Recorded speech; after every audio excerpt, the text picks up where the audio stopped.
Nantinya dengan menggunakan 7 langkah ini, kalian akan lebih mudah dalam penyusunan laporan penelitiannya. Jadi, satu kali jalan kalian bisa langsung sekaligus punya bahan buat bikin laporan. Tenang aja guys, meskipun itu 7 langkah.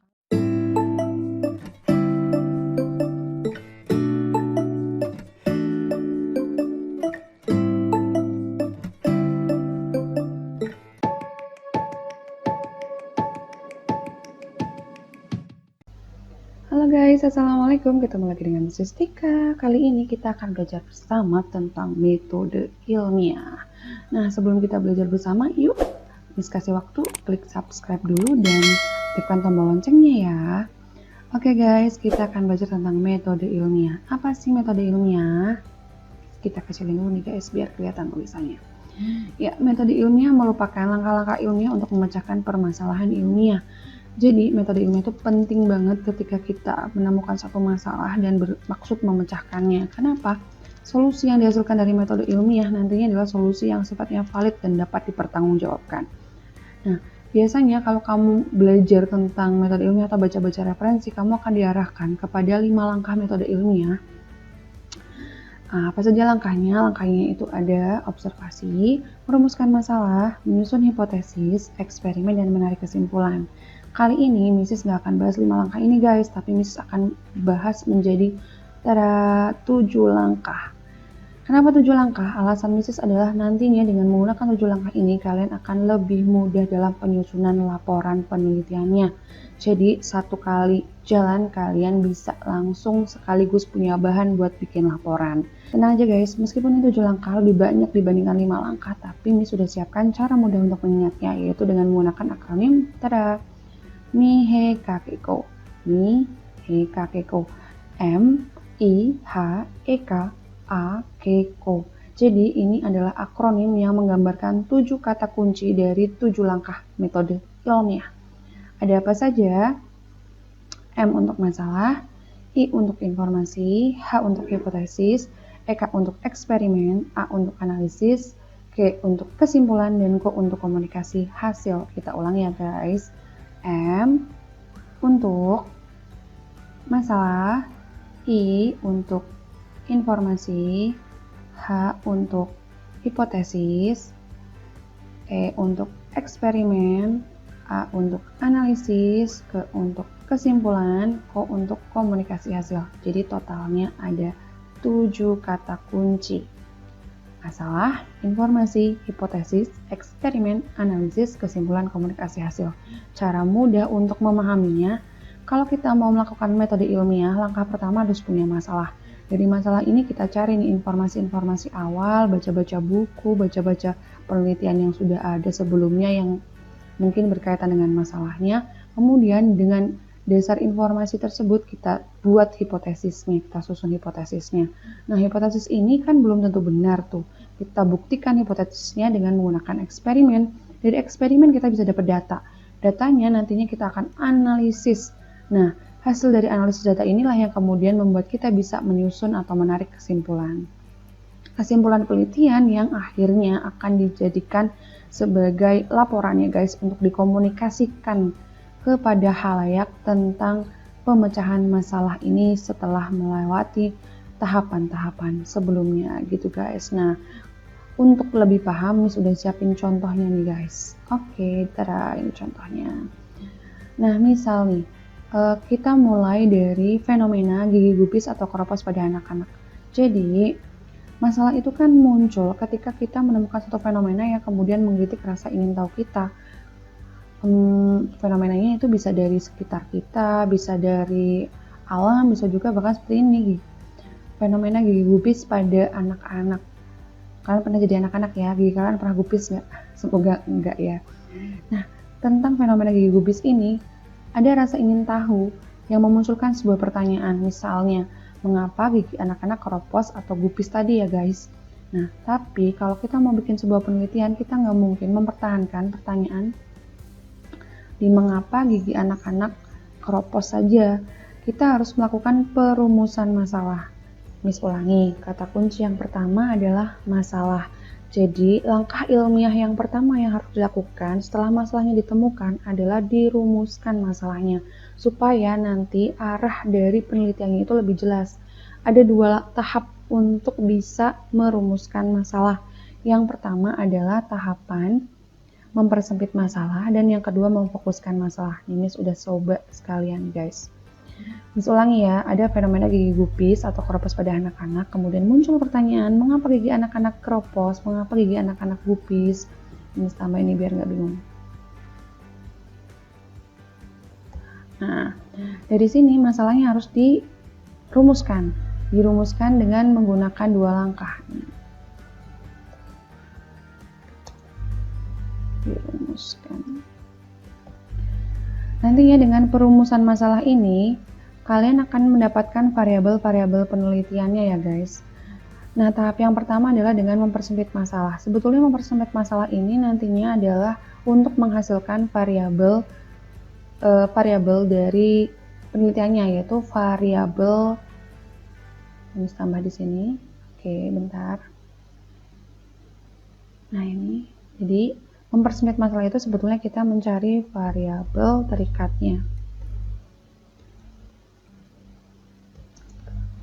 Atau variabel respon. Jadi ini yang akan kita amati nantinya, atau akan kita ukur, atau akan kita ketahui tentang perubahannya ya. Nah, kemudian langkah memfokuskan masalah itu adalah untuk mendapatkan, ini kita tambah lagi, mendapatkan variabel bebasnya guys.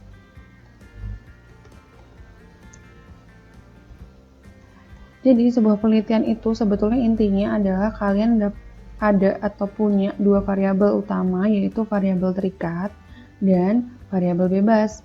Ketika merumuskan masalah, kalian harus mempersempit masalahnya untuk mendapatkan variabel terikatnya dan memfokuskan masalah supaya mendapatkan variabel bebasnya.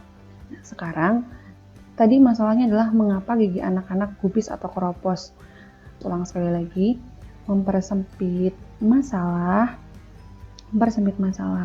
kalian akan mendapatkan variabel terikat, yaitu variabel yang dipengaruhi alias variabel respon. Kalau memfokuskan masalah, kalian akan mendapatkan variabel bebas, yaitu variabel yang mempengaruhi. Oke. Nah, untuk masalah mengapa gigi anak-anak gupis atau keropos, maka mempersempit masalahnya adalah kita memilih gigi yang mana misalnya, karena gigi anak-anak itu kan ada gigi seri, ada gigi taring, ada gigi geraham. Nah, di sini dipersempit masalahnya menjadi gigi seri. Nantinya berarti kita akan melihat keadaan dari gigi serinya pada saat penelitian. Sedangkan fokus masalahnya nanti kita akan menentukan variabel yang diteliti pengaruhnya. Variabel bebasnya itu kita mau apa? Karena kan peluang atau kemungkinan penyebab keropos itu kan banyak, nggak cuma satu. Boleh sih meneliti semuanya, tapi untuk mempermudah atau memfokuskan arah dari penelitiannya, kita bisa pilih salah satu. Nah, misalnya di sini Miss ambil pengeroposan gigi seri itu bisa terjadi karena faktor keturunan, bisa juga karena kebiasaan gosok gigi, bisa juga karena hobi makan permen ya guys. Nah, sekarang kita pilih salah satu nih, variabel bebasnya kita pilih misalnya adalah hobi makan permen nih guys. Dari sini, dari persempit masalah dan pemfokusan masalah, kita dapetin variabel terikat dan variabel bebas. Akhirnya kita bisa merumuskan masalah. Nah, apa sih rumusan masalah yang jadi? Apakah kebiasaan makan permen berpengaruh pada pengeroposan gigi seri? Dan di sini kita kasih keterangan ya guys. Oke. Ini kebiasaan makan permen sebagai variabel bebas. Sedangkan kita tulis lagi pengeroposan gigi seri. Oke. Ulangi. Ini pengeroposan gigi seri sebagai variabel terikat. Nih ya guys, semoga kalian lebih paham sekarang tentang variabel bebas sama variabel terikat ya guys.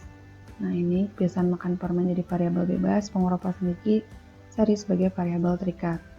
Ini rumusan masalah. Langkah pertama dari metode ilmiah adalah dapetin masalah, kemudian dirumuskan.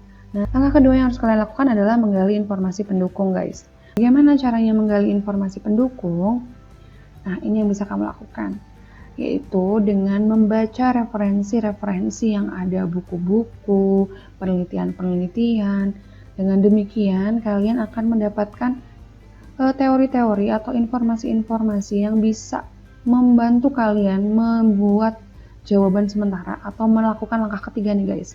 Jadi kalau sudah menggali informasi pendukung, ini biasanya kamu akan dapetin tulis di sini ya. Apa yang kamu dapetin di sini? Sumber referensi ya, dapetin sumber referensi. Nah, sumber referensi ini bisa buku, bisa artikel, bisa juga jurnal, nah, dan lain-lain ya guys. Jangan lupa ketika kalian menggali informasi pendukung ini, kalian juga harus mencatat. Nah, ini jangan lupa catat sumbernya. Kenapa? Karena ini yang nantinya akan jadi bahan dari daftar pustaka. Ini penting ya guys. Jadi, ulangi, ketika kamu sudah dapat rumusan masalah nih guys, udah dapat rumusan masalah, maka langkah yang kedua adalah menggali informasi pendukung. Dari mana? Dengan cara baca buku, baca artikel, baca jurnal, tapi jangan lupa catat sumbernya. Buat apa? Nah, ini nanti akan jadi daftar pustaka nih guys, di laporan. Oke, kalau sudah dapetin sumber yang cukup, teori-teori pendukung yang cukup, maka langkah selanjutnya adalah langkah ketiganya itu adalah menyusun hipotesis ini guys. Langkah ketiganya adalah menyusun hipotesis. Apa sih hipotesis? Hipotesis itu adalah jawaban sementara. Hipotesis adalah jawaban sementara. Jawaban sementara dari apa? Ya dari rumusan masalahnya, atau juga bisa disebut perkiraan ya. Jadi jawaban sementara dari rumusan masalah yang ada. Nah, hipotesis ini ada dua macam guys. Ada hipotesis alternatif yang namanya H1 dan juga ada hipotesis 0 yang namanya H0. Apa bedanya H1 sama H0? Nah, kalau hipotesis alternatif itu variabel bebasnya berarti berpengaruh terhadap variabel terikat. Jadi untuk kasus yang kita angkat, maka hipotesis alternatifnya adalah, tulisin di sini ya guys. Oke, kita tulis di sini bahwa kebiasaan makan permen berpengaruh terhadap pengeroposan gigi seri pada anak-anak. Nah, ini adalah ini adalah hipotesis alternatifnya guys. Kalau hipotesis nolnya itu adalah berarti kebalikannya guys. Kalau ini di sini dikatakan berpengaruh, kalau hipotesis nolnya berarti tidak berpengaruh. Kita tulis ini bawahnya. Kita langsung penerapan ke kasus ya guys. Kebiasaan makan permen tidak berpengaruh terhadap pengeroposan gigi seri pada anak-anak. Nah, kayak gini guys. Oke, kita sudah dapetin hipotesisnya. Hipotesis ini sekali lagi kamu susun setelah kamu dapetin dulu sumber-sumber di langkah kedua tadi ya, dari menggali informasi pendukung. Kalau kamu sudah punya hipotesis, barulah kemudian kamu masuk ke langkah keempat, yaitu eksperimen. Kamu harus membuktikan hipotesis mana yang nantinya akan jadi jawaban dari rumusan masalah yang sudah disusun atau dirumuskan. Nah, di eksperimen ini kita awali dengan menyusun metodologi penelitian. Ada apa saja di metodologi penelitian? Di metode penelitian itu kalian harus mencantumkan yang namanya alat-alatnya apa saja, bahannya apa saja, terus teknik pengumpulan datanya seperti apa, jenis datanya itu termasuk data kuantitatif atau kualitatif. Apa sih data kuantitatif? Data kuantitatif itu data yang dapat diwujudkan dalam bentuk angka ya guys. Kita kasih keterangan di sini. Wujudnya angka. Sedangkan data kualitatif adalah data yang wujudnya deskripsi. Wujudnya deskripsi alias non angka. Nah, dari sini di metodologi penelitian ini kalian juga harus membuat yang namanya langkah kerjanya, dan yang penting sekali adalah tabulasi dari datanya. Jadi kita harus membuat tabelnya kayak apa sih. Nah, tadi masalah yang akan kita angkat adalah tentang apakah pengeroposan gigi pada anak-anak itu, ini guys, apakah kebiasaan makan permen itu berpengaruh pada pengeroposan gigi seri. Dengan hipotesis ini H1 sama H0 nya tadi, maka teknik pengumpulan data yang paling mungkin adalah dengan melakukan observasi ya guys. Kita bisa pakai angket gitu, kita sebar ke beberapa anak sebagai sampelnya untuk mendapatkan data, di mana data itu nantinya akan memberi jawaban atau akan menunjukkan apakah betul-betul si makan permen ini bisa berpengaruh kepada anak-anaknya. Kemudian kita buat tabelnya. Nah, buat tabelnya itu isinya apa? Di tabel itu berarti nanti ada isinya adalah nama sampelnya, kemudian kebiasaan makan permennya, terus kondisi kesehatan giginya, misalnya seperti itu guys. Nah, kalau sudah, nanti hasil pengamatan yang diperoleh kita silangkan dengan teori yang ada untuk mendapatkan interpretasi data atau penjabaran dari data yang diperolehnya. Nah, kalau sudah diinterpretasikan datanya, kalian bisa masuk langsung nih menarik kesimpulannya, yaitu dengan cara menjawab rumusan masalahnya. Apakah H1 atau H0 yang terbukti? Nah, ini sekali lagi dasarnya adalah analisis data ya guys. Jadi, setelah eksperimen, jadi kalau sudah lengkap nih metodologi penelitiannya, alatnya udah ada, bahannya udah ada, teknik pengumpulan datanya sudah jelas, jenis data yang mau dikumpulin juga jelas, kamu sudah bikin langkah-langkahnya, kemudian tabelnya juga udah disiapin, eksekusi dengan menjalankan eksperimennya. Hasilnya adalah data yang kemudian kamu matchkan dengan teori yang ada, kemudian kamu jabarkan dan diinterpretasikan datanya. Oh, ternyata misalnya dari hasil data tersebut betul nih, kalau anak-anak yang punya gigi gupis itu punya kebiasaan makan permen yang mungkin ada yang setiap hari pasti ada makan permennya dan lain-lain gitu ya guys. Nah, setelah datanya berhasil kamu interpretasikan, kamu bisalah kemudian menarik kesimpulannya. Jadi kesimpulan tuh nggak usah repot-repot guys, tinggal jawab aja rumusan masalahnya. Apakah H1 atau H0 yang terbukti. Dari sini setelah selesai barulah kamu lakukan langkah yang ketujuh, yaitu komunikasi hasil. Kita buat laporannya, judul penelitiannya ditulis, pendahuluan yang isinya latar belakang masalah, kemudian rumusan masalah dan tujuan dari penelitian, kemudian bab kedua ada kajian pustaka sama hipotesis yang ditulis, bab ketiga ada metodologi penelitian, bab keempat analisis hasil, dan yang terakhir penutupnya yang berisi kesimpulan dan saran. Tadi jangan lupa sumber-sumbernya dimasukin ke daftar pustaka, dan angket-angket yang digunakan untuk untuk eksperimennya, hasil eksperimennya, hasil observasinya dimasukkan di lampiran. Itu guys 7 langkah dari metode ilmiah. Semoga sekarang udah lebih jelas ya bagaimana cara-cara atau langkah-langkah dari metode ilmiah ini. Sampai ketemu di video selanjutnya. Oke, bye. Assalamualaikum.